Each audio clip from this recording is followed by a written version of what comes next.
Alors ce soir, on va parler d'un très très grand tzaddik qui a une influence, qui a toujours eu une très forte influence sur le Ham Israël dans sa globalité, dans sa totalité. Et tous les courants, toutes les strates, les différentes, euh, les différentes parties du peuple juif, religieux, moins religieux, ont tous une certaine affection particulière envers Rabbi Meir Baal HaNes, dont la Iloula, on l'a fêté hier. Rabbi Meir Baal HaNes, c'est un tzaddik hors du commun. Sa Iloula, c'est le jour de Pessar Sheni, date à laquelle on dit que l'enseignement qui en découle, c'est que rien n'est jamais perdu, on peut toujours se rattraper, il ne faut jamais baisser les bras et que le désespoir est pire que la faute. Il y a pire que la faute, c'est le désespoir qui vient après la faute, donc il ne faut pas désespérer. Ça va avec aussi l'enseignement de Rabbi Nachman de Breslev, qui dit que En Yehush Ba'olam Klal, il n'existe pas de désespérance. Et de la même manière que tu peux croire au fait qu'il soit possible de détruire, tu dois croire aussi qu'il soit possible de construire. On peut construire même après la destruction. Donc Rabbi Meir Baal HaNes, il est aussi à l'image de ce message qu'on ne doit pas baisser les bras et qu'on doit toujours garder confiance en Akadosh Baruch Hu, confiance en soi également, puisque la confiance que Dieu a en nous, c'est la plus belle des confiances en soi qu'on peut avoir. J'ai confiance en la confiance que Dieu a en moi. Donc Rabbi Meir Baal HaNes, c'est déjà premièrement l'élève très, très attaché à son maître Rabbi Akiva. Vous savez que Rabbi Akiva, il a eu 24 000 élèves et d'après un avis, d'après une opinion, euh, Rabbi Akiva, il a perdu les 24 000 élèves entre Pessah et Shavuot, mais il n'y a eu que 5 survivants, dont Rabbi Meir, Rabbi Meir Baal HaNes, Rabbi Yossi, Rabbi Yehuda Bar Ilai, Rabbi Elazar Ben Shamoua et Rabbi Shimon Bar Yochai, les 5 survivants parmi les 24 000 élèves. Et cet avis-là tire son opinion du fait qu'il y a marqué Paskou Milamut. Ils se sont arrêtés de mourir. Donc, s'ils sont arrêtés, ça veut dire qu'il y a eu des survivants. Un autre avis nous dit que non, Rabbi Akiva, il a perdu tout le monde, et que Paskou Milamut, ça veut dire tout simplement qu'ils se sont arrêtés de mourir, puisqu'il n'y avait plus personne à tuer. 700 lévayotes par jour pendant cette période entre Pessah et Shavuot. C'était un mini Corona, mais encore plus intense, parce qu'il s'agit ici des grands Talmidei Chachamim qui, de leur vivant, changeaient le monde. Donc, quand ils ont disparu, c'était très, très dur, surtout en cette période. C'était la période de Shmad, donc les Romains pourchassaient les Juifs, les assassinaient, les tuaient. Et donc, on avait besoin des Talmidei Chachamim. Donc, c'était une période vraiment très dure. Et donc, d'après cet avis, c'est que Rabbi Akiva n'a pas baissé les bras, en fait. Et il n'a pas dit je désespère. J'ai fondé 24 000 élèves en 24 ans. Et au lieu de baisser les bras, eh bien, il a continué à laisser ouvert son Beth Midrash jusqu'à qu'il soit reformé par 5 premiers élèves, Rabbi Shimon Bar Yochai et Rabbi Meir parmi eux. Ils ont tous reçu la smicha de rabbin par Rabbi Yehuda ben Baba. Mais ensuite, ils sont tous devenus les élèves de Rabbi Akiva, dont Rabbi Meir Baal HaNes. Dans la Gemara, on raconte que le vrai prénom de Rabbi Meir, c'était Nehorai. Nehorai, on peut entendre également dans la sonorité, également dans les lettres de Nehorai, comme le ner de Hachem, la bougie de Dieu. Et on sait que la neshama de l'homme, c'est la bougie de Dieu, ner Hachem Nishmat Adam. Donc, Meir, c'est celui qui est clair. Donc, Nehorai, il y a aussi ce message de clarté, de luminance et de lumière. Mais son vrai nom, c'était Nehorai. Et pourquoi on l'a appelé Rabbi Meir, nous dit la Gemara de Iruvin Yud Gimel Amudbet, Mishum she Meir Eine Chachamim Be'alacha, parce qu'il éclairait les yeux des sages avec ses connaissances. C'est-à-dire que quand les Talmidei Chachamim étudiaient avec lui, même à propos de choses qu'ils n'avaient pas compris auparavant, eh bien, ça devenait clair comme de l'eau de roche. On raconte d'ailleurs à propos de Rabbi Yehuda Anassi, qui a quand même été l'auteur, le compilateur de toutes les Mishnayot du Talmud. Il a compilé les Shisha Sidrei Mishnah, les 6 traités de Mishnah. Rabbi Yehuda Anassi, le très grand Rabbi Yehuda Anassi, celui qui a débuté la Torah Shebé'al Peh, la Torah orale, qui s'est donc diffusée tout au long des générations. On dit que Rabbi Yehuda Anassi était l'élève de Rabbi Meir, et il dit à ses autres amis, il dit, savez-vous pourquoi je vous ai surpassé, dit-il à ses élèves, à ses amis, parce que quand Rabbi Meir enseignait la Torah, j'étais dans le banc juste derrière lui. J'étais proche de lui et je l'écoutais. Imaginez-vous ce que je serais devenu si j'avais été placé devant lui et que j'avais regardé son visage. Et de là, il apprend Rabbi Yehuda Anassi, Vehayu einecha ro'ot et morecha. C'est une phrase que l'on voit souvent sur les photos des tzadikim. Il faut que tes yeux voient le visage de ton maître. Parce qu'en regardant le visage des tzadikim, ça a une très forte influence. D'ailleurs, vous savez, il y a un tzadik qui s'appelle Rabbi Ishaya Steiner. Un jour, je vous raconterai une très belle histoire à son propos. Il a vécu en Hongrie à Crétir dans les années 1920. Il est niftar en 1925. Et Rabbi Yoshua Steiner, on dit que, bon, d'abord, c'était un faiseur de miracles. Il avait le roi HaKodesh. Et on dit que quand on affichait sa photo dans des endroits où il y avait des malheurs, alors le malheur disparaissait. Et jusqu'à aujourd'hui, il y a une coutume comme ça dans beaucoup de maisons chassidiques, que c'était quand même un maître chassidique, la chassidique de Kretzmir, qu'on affiche son visage, donc on le montre dans la maison. Et c'est même devenu un symbole pour chasser les vermines, pour chasser les rats, les souris, parce qu'il y a eu une histoire comme ça qu'un jour, quelqu'un il a mis sa photo du tzaddik dans un endroit où il y avait beaucoup de rats, une invasion de rats, et ils ont tous disparu. Donc on dit comme ça, c'est le rabbin des rats et des souris, mais en réalité, c'est contre tout mal. Donc les tzadikim, de par simplement leur visage dans une maison, ça repousse le mal, ça repousse le malheur. Et donc Rabbi Yehuda Anassi disait, si j'avais été devant Rabbi Meir Baal HaNes, si je l'avais observé les yeux dans les yeux, je serais devenu encore plus haut que je ne le suis actuellement. Donc ça, c'est à propos de ce fameux nom Néoraï et pourquoi il s'appelle Rabbi Meir. Oui, tu dis quoi, Charles? Il y a une série en ce moment qui s'appelle Shtisel. Je ne sais pas si tu as entendu parler. Elle Non. est cachée à la Méadrine. Hein. Tu peux la regarder. Et je ne prends pas toutes les Hashgachot de Kachar la Méadrine, moi. En plus, dis-moi alors. Sur les sept mers. Et dedans, il y a une scène entre une femme et un homme. Et la femme, elle est réveillée. Et l'homme, il essaie de dormir.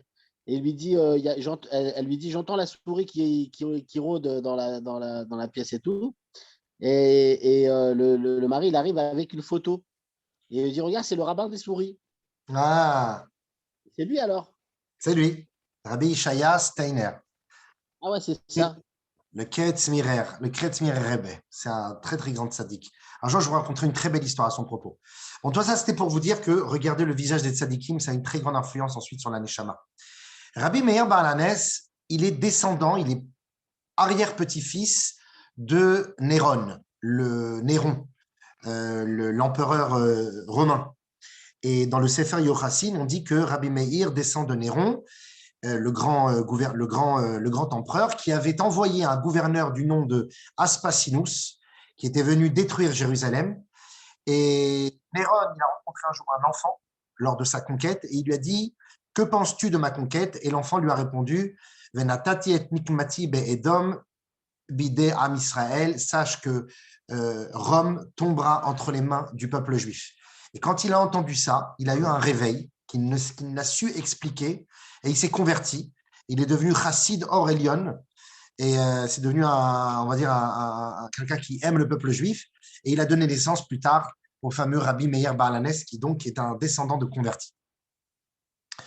Dans la Gemara de Sanhedrin, on dit également que dans les Mishnayot, quand le nom de l'auteur n'est pas cité et qu'on dit voilà la Mishnah dit, quand il y a marqué Stam Matnitin, simplement une Mishnah sans avoir le nom, eh bien, on parle de Rabbi Meir. C'est Rabbi Meir l'auteur de cette Mishnah. Donc, imaginez-vous, toutes les Mishnayot où il n'y a pas le nom de l'auteur, souvent il y a marqué Rabbi Yehuda Omer, Rabbi Eliezer Omer, Rabbi Meir Omer, mais des fois il n'y a pas marqué le nom. La Mishnah, on dirait qu'elle parle en son nom. Et de qui il s'agit? Il s'agit à chaque fois de Rabbi Meir Baal HaNes. Donc tout ça, ça montre la grandeur, la grandeur, la stature de l'homme. On dit également que pourquoi, si toutes les halachot auraient pu survenir de Rabbi Meir, pourquoi toutes les halachot ne sont pas en son nom? Parce que Rabbi Meir ne supportait pas le fait que c'est toujours lui qui a la parole. Il voulait au contraire donner la parole aux autres, et il a dit un jour que Meyamai lo mal'ani libi la avor al divrei traverai. il n'est pas passé un jour dans ma vie où je ne me suis pas remis en question pour laisser la place à l'opinion de mes frères. Et j'ai jamais pensé être par orgueil, et j'ai jamais pensé être supérieur à eux. Donc Rabbi Meir, c'est vraiment, on dit à son propos il pouvait donner 70 versions sur un sujet et 70 oppositions à ces versions. Il était capable de dire tout et son contraire, tellement il avait des déotes et qu'on ne pouvait pas le contredire. Ravina, un des sages des Amoraïm de la Gemara, il nous dit Kol haroé Rabbi Meir beveit hamidrash keilu oker hare harim betochnam zebazé. C'est dans la Gemara Sanhedrin Kavdalet Amud Aleph. Tout celui qui voit Rabbi Meir au Beit Hamidrash, il acquiert la force mentale comme si qu'il aurait pu briser des montagnes les unes contre les autres. La force mentale juste en ayant observé Rabbi Meir, en ayant regardé son visage. C'est extraordinaire. C'est extraordinaire. Les qualités de Rabbi Meir sont très, très nombreuses, mais celle qui est une des plus flagrantes, eh bien, c'est sa tsniout, sa pudeur, son humilité. Il était très, très modeste. À propos de lui, Rabbi Yossi ben Chalafta, il dit que c'était Adam Gadol, Adam Kadosh, Adam Tzanoua. Comme ça, c'est écrit dans la Gemara de Yerushalmi Moed Katan. C'était un grand homme, un homme saint, un homme pudique. Son humilité, bien qu'il était très grand dans la halakha, se propageait dans tout Israël et on savait tous qu'on avait le droit de venir discuter avec Rabbi Meir, même s'il avait une connaissance extraordinaire. Et on raconte à son propos une humilité qui dépasse le commun des mortels. On raconte un jour qu'une dame était rentrée un jeudi soir, un peu trop tard du shiur qu'elle avait écouté à la synagogue. Et c'était le shiur de Rabbi Meir Balanes. Son mari lui dit « Où étais-tu ? J'étais au shiur. À cette heure-ci, tu rentres ? La prochaine fois, si tu veux sortir de la maison, tu dois aller au Beth Midrash et cracher au visage de cet homme, de ce rabbi, parce que tu es venu en retard chez moi à la maison. Si tu ne le fais pas, tu n'as pas le droit de sortir de la maison. » On vit à une époque où les femmes étaient très soumises. Elle ne pouvait pas sortir de la maison et ses voisines essayaient de lui dire « Va en parler au rabbi, va… » Mais elle ne voulait pas, elle avait très honte, elle avait très peur. Et Rabbi Meir Balanes l'a su par Roi HaKodesh. Il a entendu parler de cette histoire. Et un jour, pendant son shiur, il a commencé à simuler une douleur à l'œil. Et il a dit, j'ai besoin qu'une dame vienne me cracher dans l'œil, vienne me faire une guérison dans l'œil. J'ai absolument besoin de cette dame qui habite à tel et tel endroit. Ils sont partis la chercher. Et qui était-elle ? La dame qui était dans sa maison enfermée. Elle arrive au Beth Midrash. Le mari l'a laissé partir pour l'occasion. Elle arrive au Beth Midrash et Rabbi Meir lui dit est-ce que tu peux parler à mon œil, faire des incantations mystiques pour me guérir? Elle dit non, pas du tout, je ne sais pas faire ça en plus. Alors Rabbi Meir lui dit bon, comme tu ne sais pas faire des incantations, il y a une astuce pour passer outre, tu me craches à la figure, tu me craches à l'œil.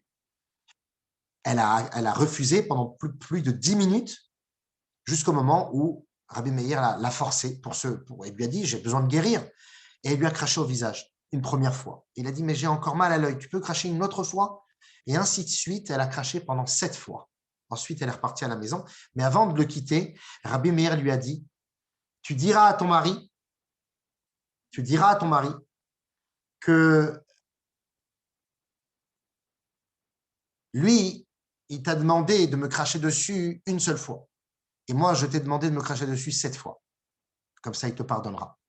Quand ses amis, ses élèves ont ouï dire de cette histoire, ils ont dit, mais Rabbi, c'est un bisayon pour la Torah, c'est une honte pour vous. Comment vous avez pu laisser une chose pareille?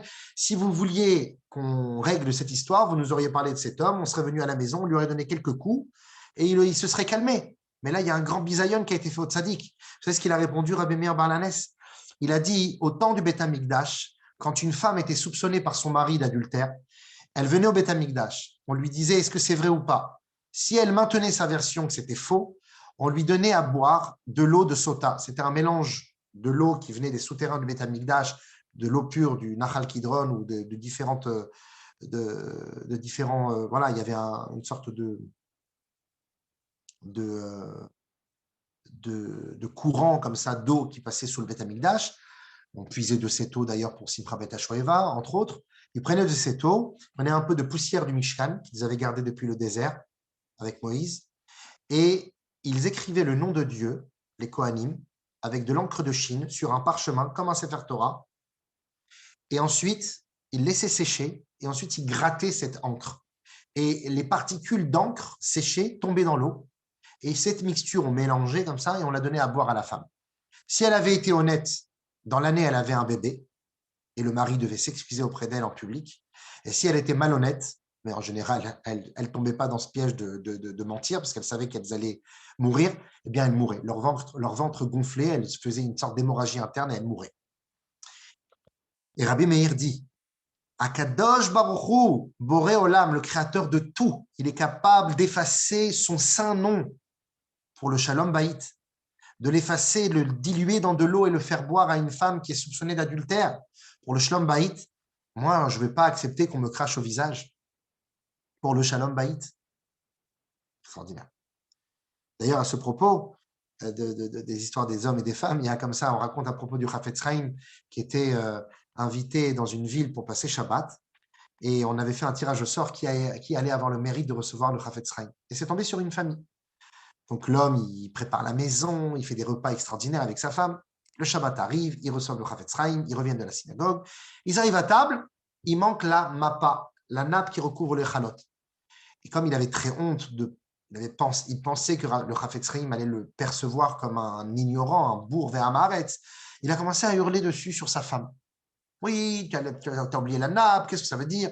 Et elle est partie honteuse dans la cuisine. Et le Chafetz Chaim lui dit, dis-moi, c'est quoi la raison pourquoi on recouvre les chalotes? Il dit, parce que c'est facile, Rabbi. Il était fier d'expliquer. Parce que normalement, on aurait dû faire kidouche sur les chalotes, mais comme le vin, c'est l'emblème du kidouche, donc on fait sur le vin, mais on aurait dû faire sur les chalotes. Et pour ne pas leur faire honte, on les recouvre pendant les kidouches.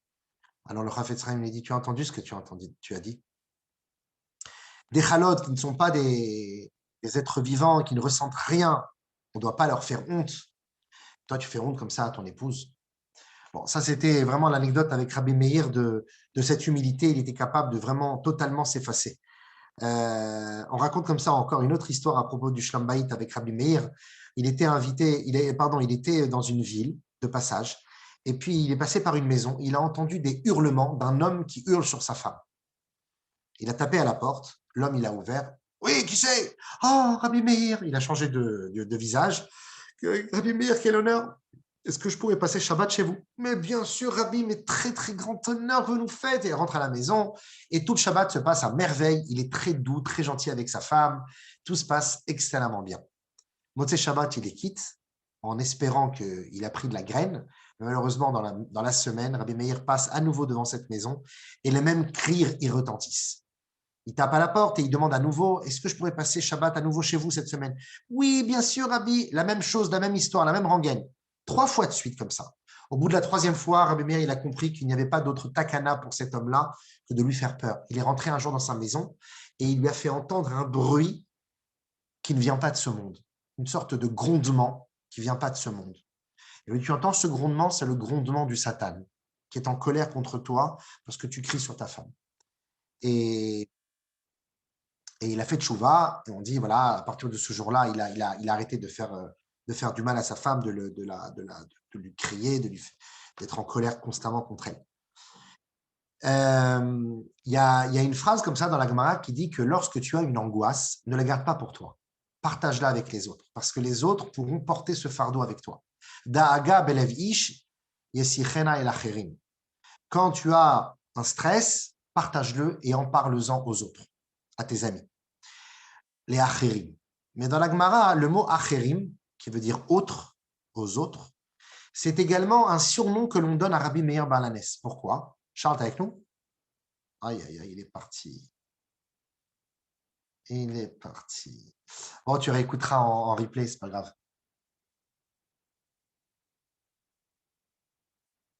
Une seconde.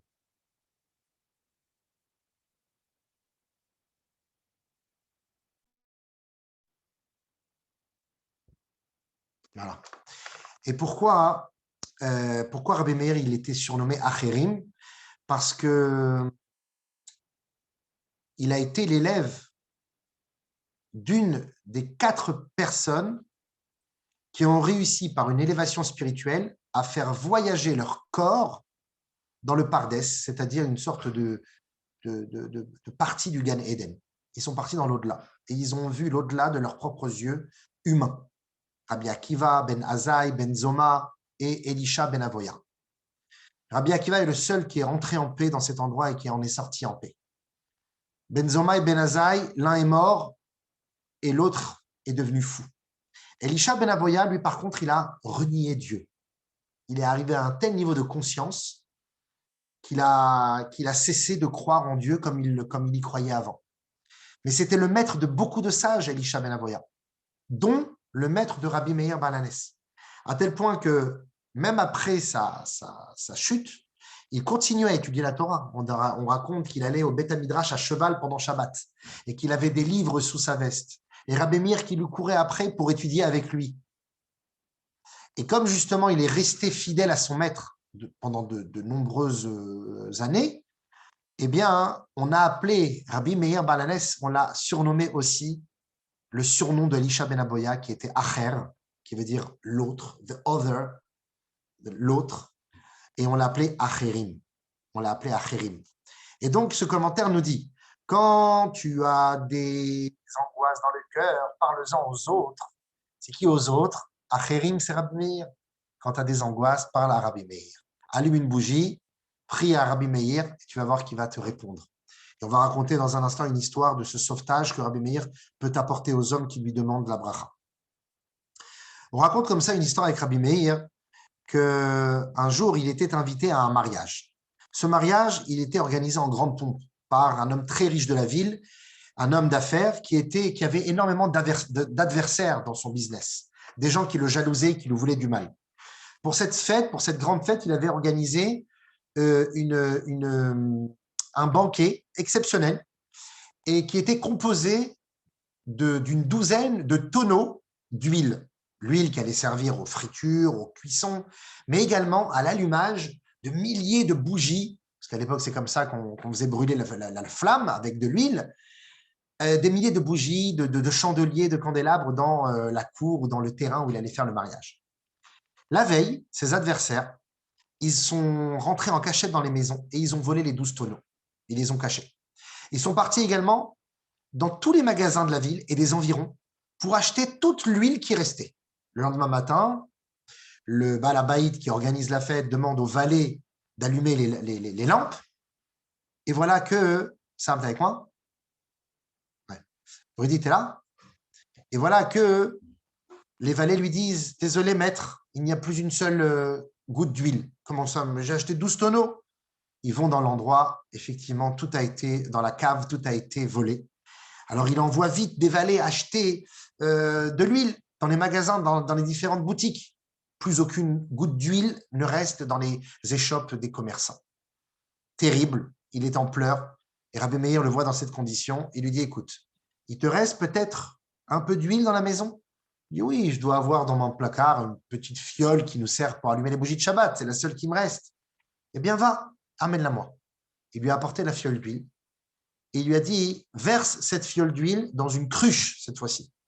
Il dit, mais ça va être très peu. Il a versé dans la cruche. Il dit, maintenant, de cette cruche, tu vas verser dans un tonneau. Et il verse la cruche dans le tonneau, et cette fois-ci, la cruche remplit le tonneau entièrement, comme l'histoire de Hanouka, une huile illimitée, comme l'histoire de la Maria de Baba Saleh, Rabbi Israël Abu Chatzera, qui était une Maria qui ne se vidait jamais. Et donc, il verse, et c'est infini. Et il a rempli comme ça 12 jarres, 12 tonneaux pour sa fête. Quand ses adversaires ont entendu ce miracle, ils sont venus supplier Rabbi Meir de les pardonner. Ils sont venus voir aussi le commerçant, enfin le Baal Habayit, pour lui demander pardon. Ça a été pardonné, mais malheureusement, à cause de leur faute, ils ont dû payer le prix cher. Et on raconte dans le Midrash qu'ils ont tous eu énormément d'épreuves dans l'année qui a suivi. Une autre histoire, et ça c'est une histoire un petit peu comique, parce que Rabbi Meir Balanès avait aussi un peu d'humour. Rabbi Meir Balanès était de passage dans une ville et il a dormi dans une auberge. Maintenant, le problème, c'est que dans cette auberge, l'aubergiste était un affreux menteur et voleur. Qu'est-ce qu'il faisait?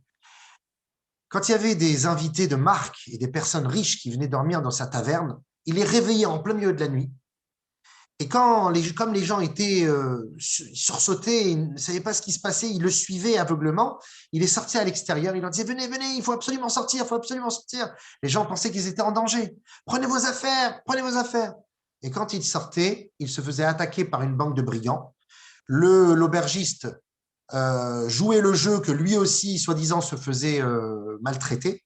Mais finalement, quelques jours plus tard, les brigands lui apportaient une somme d'argent en compensation de les avoir aidés. Donc, en fait, finalement, il volait ses propres clients par cette bande de brigands. Et Rabbi Meir, Balanès, il a eu le flair, il a senti que cette personne-là, elle était un peu spéciale.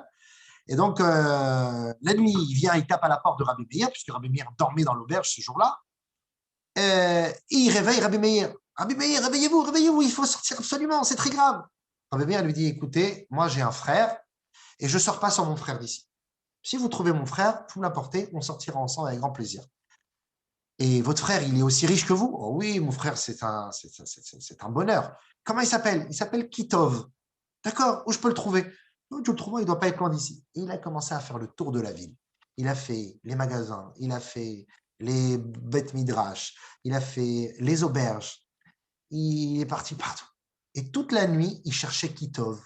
Il hurlait de partout Kitov, Kitov, jusqu'au petit matin. Et maintenant, le plan du brigand, de l'aubergiste, affreux aubergiste, était bien sûr tombé à l'eau. Donc, il rentre dans la chambre de Rabbi Meir. Rabbi Meir, mais j'ai cherché votre frère Kitov, il est où? Et Rabbi Meir lui répond, il lui dit, il y a marqué dans la Torah que quand il y a eu la lumière du jour, Dieu était heureux, Vayar Elohim et Or, Kitov. Il a vu que la lumière était bonne. La lumière arrive, le jour arrive, c'est mon frère. Là, je peux sortir. Mais avant ça, je ne sors pas. Donc, Kitov, en réalité, c'était la lumière du jour. Rabbi Meir. Vous savez que Rabbi Meir, c'est le seul sage de la Torah qui est enterré debout. Il est enterré à Tibériade et il est enterré debout. Et il a dit, pourquoi je veux être enterré debout? Et ça, c'est une édoute, un témoignage du Harizal. Il dit, parce que je ne veux pas m'allonger tant que Mashiach ne vient pas. Ad kiyavo Shilo, jusqu'à que vienne le Messie. Rabbi Meir Balanès. Vous savez que la Iloula de Rabbi Meir Balanès, la véritable date, c'est la 6e bougie de Hanouka, Rosh Chodesh Tevet. Il y a quelques mois déjà. Mais on ne la fête pas. On ne la fête pas à ce moment. On la fête là. Pourquoi? Vous allez me dire, parce que c'est proche de l'Akba Omer, son ami Rabbi Shimon Bar Yochai. Maintenant, il y a une autre raison. C'est parce qu'au temps de la Iloula de Rabbi Shimon Bar Yochai, quand les Juifs montaient à Méron en grande masse, les Juifs de Tibériade voulaient aussi que les gens passent par leur ville pour faire fleurir le commerce. Alors, ils ont institué que la Iloula de Rabbi Meir Balanès ait lieu sur le chemin pour aller à Méron, puisque Rabbi Meir Balanès à Iloula, on fête en général, c'est à quelques jours avant Rabbi Shimon Bar Yochai, pour que les gens passent dans sa ville, fassent enrichir le commerce des commerçants, et ensuite aillent chez Rabbi Shimon Bar Yochai. Donc, on voit que Rabbi Meir, même dans sa Iloula, il est le serviteur des Bnei Israël, pour qu'à la fin, nous, on soit dans le bonheur. Il ne dort pas, il reste debout jusqu'à la venue du Mashiach. J'ai pas compris, en fait, cette logique. Ils auraient pu faire la Iloula et les gens ils se seraient déplacés pour la Iloula Rabbi Meir, non? C'est-à-dire qu'en soi, ils considéraient que si c'était pour Rabbi Meir, les gens ne se seraient pas déplacés? Non, les gens se seraient déplacés. Mais peut-être pour faire fleurir les commerces encore plus davantage, sûrement à une période difficile du Ham Israël, puisque de monter dans le nord d'Israël, dans le Galil, aller vers Tzfat et Tibériade, c'était quand même assez difficile pour ceux qui habitaient plus bas dans Israël. Donc, si déjà ils se déplacent, pour un grand sage comme Rabbi Shimon, alors c'est bien aussi qu'ils passent et pèlerinent Rabbi Meir. Donc voilà, ils ont inventé aussi ce système. Rabbi Meir, on dit à propos de lui qu'il était baki, il connaissait tout. Son chiour, à chaque fois qu'il faisait un chiour, il y avait un tiers de halacha, un tiers de Haggadah, de légende, d'histoire, de midrashim, et un tiers de mashalim, c'est-à-dire de la philosophie, des paraboles, des enseignements comme ça qui sont philosophiques un petit peu. On dit aussi à propos de Rabbi Meir que il était le seul à posséder un Sefer Torah qu'il avait lui-même écrit, avec une lettre à l'intérieur qui était différente de tous les autres Sifrei Torah du monde. C'était une lettre qui était un Aleph à la place d'un Aïn. C'est à propos de la tunique de peau de Adam Arishon, qu'Akadosh Baruch Hu lui a remise après la faute. Il lui a remis comme ça coutonet, or. Il lui a donné une tunique de peau, parce qu'en réalité, il était fait d'ongles. Il avait une sorte de matière translucide, un petit peu rigide, et Akadosh Baruch Hu lui a donné de la peau. On dit que cette peau provient un peu de la peau du Nachash, or à Nachash. Et c'est pour ça que la peau nous rend aveugles. C'est-à-dire qu'en fait, il y a cette notion que la peau, ce qui est matériel, ce qui est matérialisé, ce qui est matérialiste, eh bien, nous rend aveugles de la spiritualité. Et c'est pour ça que le mot or, c'est les mêmes lettres que Aïver, Aïn Vavresh, qui veut dire aveugle.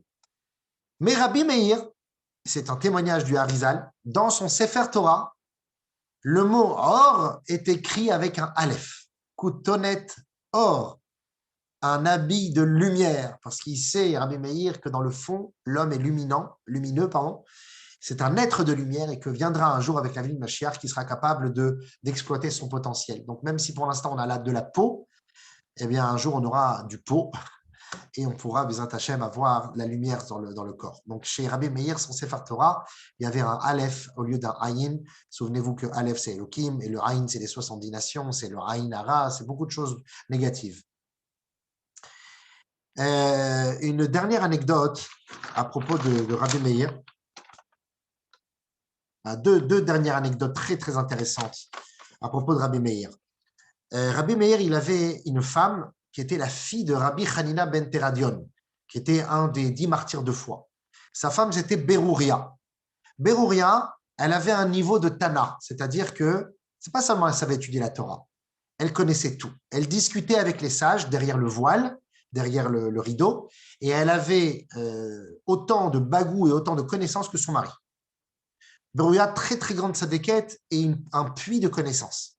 Elle mettait même les tefilines, comme les filles de Rachi. Vous savez qu'une femme peut porter les tefilines, mais de nos jours, on n'a plus la coutume de le faire. Et si déjà certaines le font, elles doivent le faire en cachette et pas aux yeux de tous. Mais en tout cas, Berouria, elle avait une sœur. On va l'appeler Sarah. Sarah, elle était très belle. Et comme elle était très belle et qu'on était sous juridiction romaine, elle s'est fait kidnapper par les Romains et ils l'ont amenée en esclave dans une maison de joie, dans une maison close. Et elle se refusait à tout homme et elle se faisait battre parce qu'elle se refusait. Et malheureusement, Rabbi Meir, son beau-frère, quand il a entendu parler de sa belle-sœur dans ces conditions, il voulait à tout prix la libérer, mais il ne pouvait pas rentrer comme ça avec sa barbe et son chapeau et sa kippa, parce qu'à cette époque-là, il était condamné à mort par le gouvernement romain. Donc, il s'est déguisé, il a roulé sa barbe, il a mis un casque, il s'est déguisé en officier romain, soi-disant pour aller profiter d'une des jeunes filles. Il a refusé toutes les jeunes filles à part une. Il voulait celle-ci. Mais on lui a dit, mais celle-là, elle ne veut pas se laisser faire. Ne la prenez pas. Il a dit, non, je veux elle. Et il lui a dit, c'est moi, Rabbi Meir. Il a vu qu'elle était restée toujours kadosh et qu'elle n'était pas tombée dans la prostitution, malgré elle, bien sûr. Et il a décidé, bien sûr, de la sauver. Il est parti voir le geôlier et il lui a dit, voilà ce sac de pièces d'or, c'est toutes mes économies, prends-le et enrichis-toi et laisse-moi acheter cette femme. Il dit, mais je ne peux pas te l'acheter, elle appartient au gouvernement. Si le gouvernement la prend, je serai condamné à mort. Il a dit, si un policier t'attrape, tu lui donnes la moitié du sac d'or. Oui, et si c'est le chef du policier, et que lui, il veut rien entendre, il dit, alors tu réciteras 3 fois cette phrase et il ne t'arrivera rien. Le Dieu de Rabbi Meir, viens-moi en aide. Eloka de Rabbi Meir Aneni. 3 fois. Oh, tu me racontes des salades. Non, pas du tout. Regarde, je vais jeter ces pierres sur cette meute de chiens enragés. Il y avait des chiens sauvages dans la rue comme ça. Il a dit, je vais jeter ces pierres-là contre eux et ils vont venir nous attaquer. Et tu vas réciter cette phrase, pas moi, toi. Et tu vas voir si tu vas être sauvé ou pas. Il a jeté les pierres. Les chiens sont venus attaquer l'homme. Il a répété 3 fois, Eloka de Rabbi Meir Aneni. Et les chiens se sont arrêtés comme des petits agneaux, ils sont repartis. Il a dit, ah, c'est vrai. Il a pris le sac d'or, il a pu récupérer sa belle-sœur. Quand le gouvernement l'a appris, bien sûr, Rabbi Meir était encore plus recherché. Et surtout, on a arrêté le geôlier. Et il a été condamné à mort. On l'a mis au bûcher. Mais rien n'y faisait. On avait beau allumer des allumettes, de changer la paille, d'apporter d'autres bourreaux. Le feu ne prenait pas. Alors, on a décidé de le pendre. Ils l'ont accroché à la corde.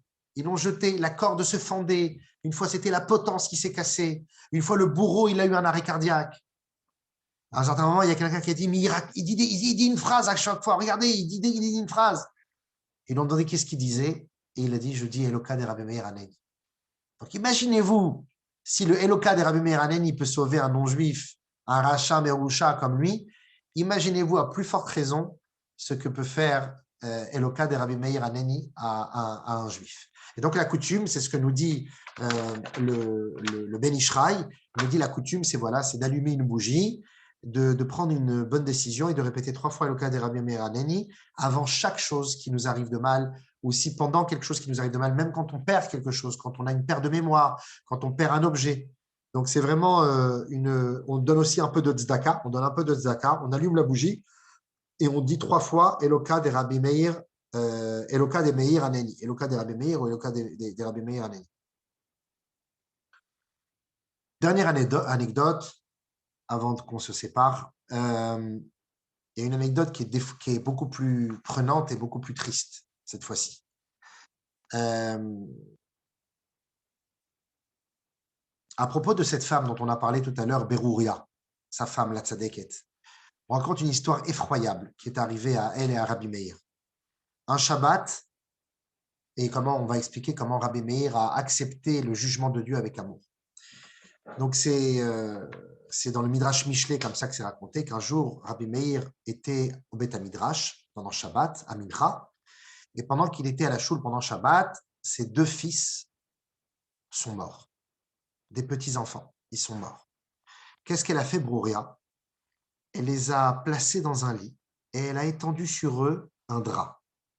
À la fin de Shabbat, quand Rabbi Meir est revenu du Beth Midrash à sa maison, il a dit, où sont mes enfants? Je veux voir mes enfants. Shavua Tov, où sont mes enfants? Et sa femme lui a dit, bah, ils sont partis au Beth Midrash. Alors il lui a dit, non, j'étais au Beth Midrash juste avant, j'étais sur la route, je ne les ai pas rencontrés. Pendant ce temps-là, elle lui a préparé le verre de la Havdalah. Et il a fait la Havdalah. Ensuite, il est revenu. À la fin de la Havdalah, il a dit à sa femme, où sont mes 2 enfants? Sa femme, elle a essayé d'esquiver la question. Ils sont partis dans un autre endroit. Ils arrivent bientôt, ils arrivent bientôt. Elle ne mentait pas, en fait, à chaque fois. Ils sont partis dans un autre endroit. Ils y arrivent bientôt. Alors, pendant ce temps-là, pour lui changer les idées, elle lui a placé une belle assiette de Melavé Malka pour qu'il puisse manger, faire des brachot. Il a passé un bon repas et après avoir fait le Birkat Amazon, elle lui a dit, Rabbi, j'ai une question à te poser, mais réponds-moi honnêtement, mon maître, mon mari. Il lui a dit, bien sûr, mon épouse, pose-moi toutes les questions que tu veux. Elle lui a dit comme ça, Rabbi, mon maître, avant Shabbat, un homme est venu et m'a remis un gage, enfin, il m'a remis un objet à lui garder. Et maintenant que Shabbat est terminé, il est venu me le réclamer, il l'a récupéré. Est-ce que je dois lui rendre ou pas? Rabbi Meir lui dit, bien sûr. Mi sheyesh pikadon etzlo, tzarich leachziro les rabbos. C'est une halakha que celui qui a, bien sûr, gardé un objet, entreposé un objet pour son ami, il doit lui rendre. Alors il lui a dit, Rabbi, si tu ne me l'avais pas dit, je ne lui aurais pas rendu. Donc maintenant que tu l'as dit, tu as insisté pour me prouver cette halakha, je te demande de venir avec moi. Elle lui a pris par la main et elle est montée dans la chambre. Elle est rentrée dans la chambre obscure, là, allumé une petite bougie, et elle s'est approchée du lit avec son mari, et elle a découvert ses enfants du drap.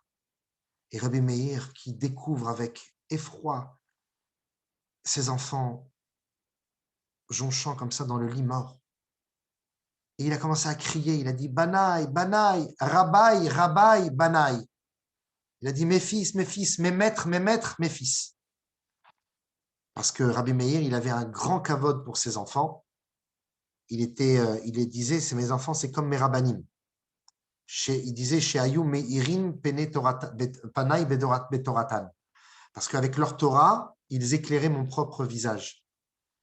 Et en pleurant amèrement, sa femme le prend dans les bras et le calme et lui dit, mon maître, mon mari, n'est-ce pas que toi-même tu l'as dit, si on vient te donner un gage, on vient te donner un objet en dépôt et que tu le gardes un certain temps, tu es obligé de le rendre à son propriétaire. Akadosh Baruch Hu nous a donné de merveilleux garçons. Et de la même manière qu'on doit bénir celui qui donne, on doit bénir celui qui reprend. Hashem Natan, Hashem Lakach. Dieu l'a donné, Dieu l'a repris. Yehi Shem Hashem Mevorach, le nom d'Hashem, et doit être béni pour l'éternité. Donc c'est une histoire un peu triste, c'est vrai. Elle se termine très, très douloureusement, mais il y a un message très fort derrière qui est ce message de Emouna et d'être Mekabel, les Isurim et les choix et les décisions d'Akadosh Baruch Hu avec amour, comme un jour a dit le grand tzaddik,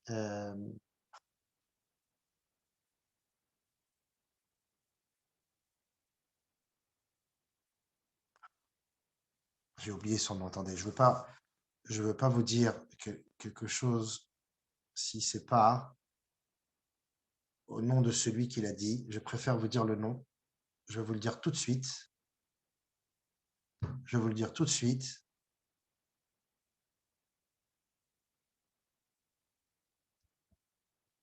Ouais, voilà. Ouais, voilà. C'est un chassid qui s'appelait, c'est un tzaddik, un admour, un rabbi chassidique qui s'appelait le Lapid Ha'esh. À 6 ans, il avait déjà fini le chasse de la Mishnah, et à 13 ans, il avait fini le chasse de la Gemara. Il a perdu ses 11 enfants et sa femme ont été tués par les nazis. Et il a déclaré avoir jamais eu de mauvaises pensées envers Hachem après ce qu'il a subi. Il acceptait toutes ses souffrances avec amour. Il disait qu'Hachem lui avait tout pris, mais qu'il lui avait laissé son amour envers lui. Il a dit, tout a été repris par Hachem, mais son amour envers lui, cela, il ne me l'a pas pris. Extraordinaire, n'est-ce pas? Le Lapid Ha'esh, on l'appelle. Le Lapid Ha'esh, c'est le rabbi de Tzanz, Rabbi Écoutier Yehuda Alberstam, le rabbi de Tzanz, qui est niftar 6 jours après le rabbi Lubavitch, le 9 Tammuz 1994. Donc, c'est vraiment aussi une anecdote de grande foi. 11 enfants, vous vous rendez compte? Donc, Baruch Hashem, nous a donné le mérite d'être encore en vie, de pouvoir encore enlacer nos enfants. Prenons la valeur des choses. Donnons à ces cadeaux qu'Akadosh Baruch Hu nous a offerts, donnons-leur de la valeur. Des cadeaux, ça doit être valorisé, ça doit être vraiment chéri chaque instant de notre vie, sa femme, ses enfants, ses parents, tout ça, ça a de la valeur inestimable. Donc, chaque instant, faut les utiliser. Et que Bezrat Hashem, grâce à cela, Kadosh Baruch Hu nous amène une véritable joie, celle de la venue du Mashiach Tzidkeinu, B'mera v'yameinu, amen. Amen. Juste une question. Le nom Baal HaNes, il y a un S en particulier pour avoir mérité ce statut ou c'est de manière générale les histoires que tu racontais là qui lui ont donné ce titre?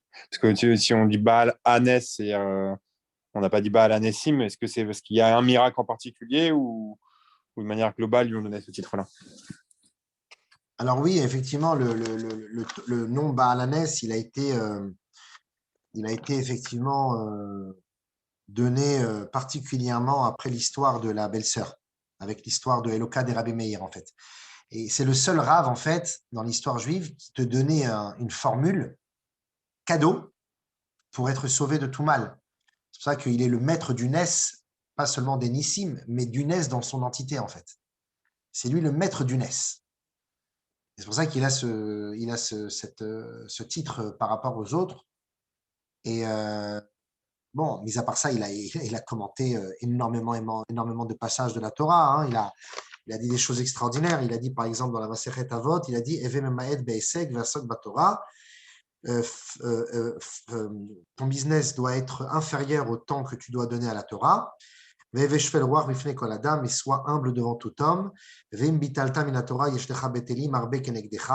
Et si tu abandonnes la Torah, beaucoup vont t'abandonner.